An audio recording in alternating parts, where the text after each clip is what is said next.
Hey guys, welcome back to the 48th and maybe last Skybound commentary video. So a few days ago, of course, it was April Fool's Day, and every April Fool's, Mojang tends to release April Fool's snapshot updates, funny little gag updates that just show off sometimes they show off like some new features they're working on that might make it to the game one day. They're cool, and they're pretty unfinished, but every year pretty much we've gotten one of these, and today I'm going to be going down the list and ranking them.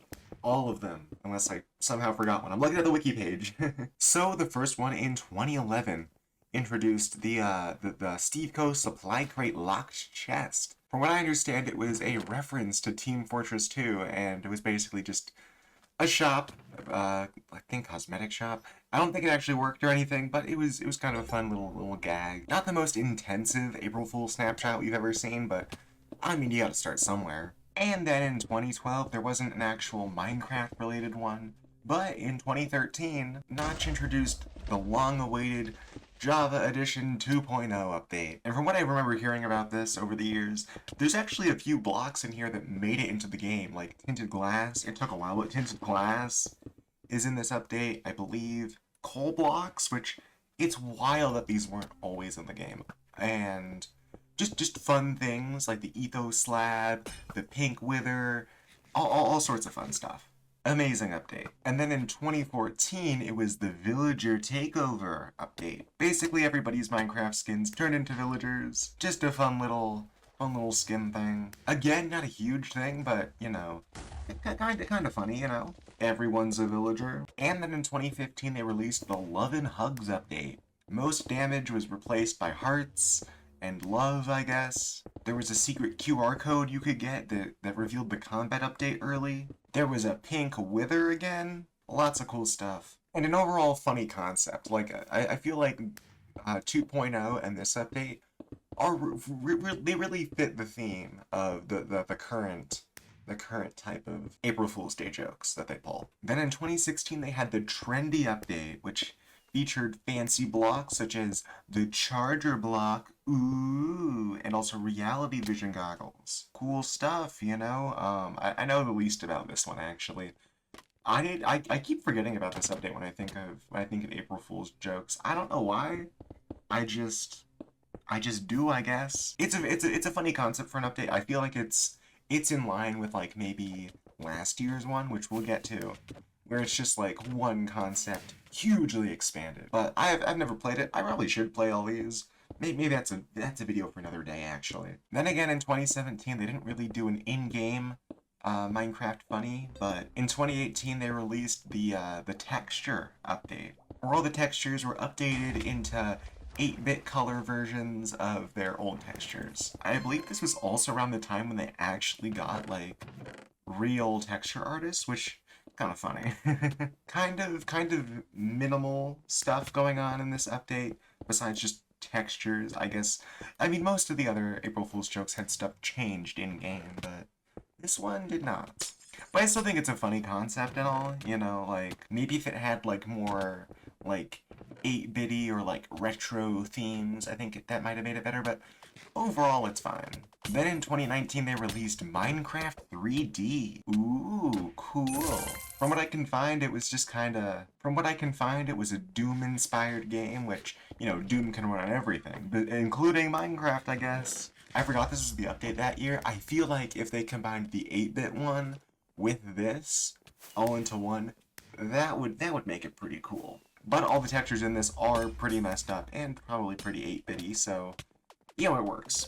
Then in 2020, my favorite one up until this year was released, the Minecraft Infinity update. This came along with infinite customizable dimensions, except they weren't directly customizable, they just happened to be random. Besides, of course, a few like hard-coded ones, which were also all pretty cool. You could throw a written book into a nether portal and it would change the output of the portal to a completely different dimension. Very cool, and I believe this is where they initially tested the data pack driven dimensions that they have in the game now, which is pretty cool. Then in 2021 they released Minecraft Plus, which sounds, oh, that's such a cool like game update. It was not a game update, actually.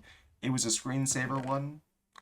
It's one of my least favorite, I'll be honest, because we spent all year waiting for these cool snapshots, and this year it was just screensavers, which are still cool, but it could have been so much cooler. I don't know, maybe that's just me. A bunch of people probably love this one. It's probably their favorite. I'm not one of those people. Then there's another fantastic one, the Minecraft One Block at a Time update. You only had one, or technically two, inventory slots to deal with while playing survival. You had no inventory. I think you had armor slots, but you had to like throw stuff on you. You could only pick up one block at a time, or one mob at a time. And what I love what they did with the mobs, and that they gave them certain like abilities, like you could slow fall with a chicken, a skeleton you could use as a turret. I saw like optimal mob holding setups to beat the game easy. And you can also ride the Ender Dragon. Pretty cool stuff. And the way to get to the end was also pretty inventive, where you had to you had to find end portals in fortress chests and make your own portal. Pretty cool. Then in 2023, they released the Vote update, which may sound a bit boring on the surface, but basically, every few minutes you were able to vote on propositions that would be added to your world, like super speed or go to the moon, which was really cool, as you can expect. It was random what you got, and it was so much fun. And from watching videos, it looks very fun to play with other people. Then in 2024, they released the Potato Update, or I guess Poisonous Potato Update, but same difference. Basically, you're able to make a potato portal and go to the Potato Sky dimension, and it was a shocking update. Like, there was boss fights, there was evil poisonous potato monster. There's actually two of those, but one of them you could wear on your head. There was like elevator blocks, which was crazy. They gave it use to the fletching table somehow. I never was quite sure on how that worked, but it did. And then this year they released the Craft Mine update.